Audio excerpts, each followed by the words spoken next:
पासून दिल्लीमध्ये आचारसंहिता लागू करण्यात आलेली आहे। दिल्लीमध्ये 8 फेब्रुवारीला मतदान होणार आहे, तर 11 फेब्रुवारीला मतमोजणी होणार आहे। दिल्लीमध्ये निवडणूक आयोगाने पत्रकार परिषद घेतली। केंद्रीय निवडणूक आयुक्तांनी या संदर्भातली घोषणा केलेली आहे।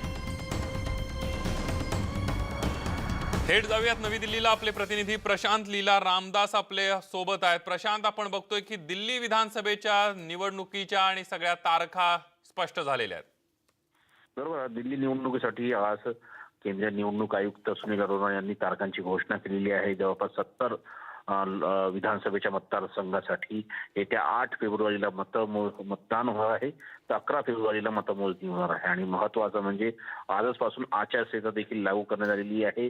आणि सोबतच ज्या पद्धतीने संपूर्ण विधानसभेच्या निवडणुकीची तयारी बघता आम आदमी पक्षाविरुद्ध भारतीय जनता पक्ष अशीच लढाई होण्याची शक्यता आहे। आणि ज्या पद्धतीने सगळी तयारी खास करून जर बघितलं की या संपूर्ण विधानसभेच्या निवडणुकीमध्ये अरविंद केजरीवाल यांचं सरकार टिकतं की भारतीय जनता पक्ष सरकार येतं, हे देखील पाहणं महत्त्वाचं ठरणार आहे। आणि ज्या युद्धस्तरावरतीच खास करून जर बघितलं आपण, भारतीय जनता पक्षाने तयारी सुरू केलेली आहे। येत्या 8 फेब्रुवारीला जेव्हा मतदान होईल आणि 11 फेब्रुवारीला कोण मुख्यमंत्री असतं दिल्लीचं हे निश्चित होणार आहे। त्यामुळे या विधानसभेच्या निवडणुकीकडे सगळ्यांचं लक्ष लागलं आहे, कारण की देशाचं लक्ष हे दिल्लीच्या विधानसभेच्या निवडणुकीकडे आहे।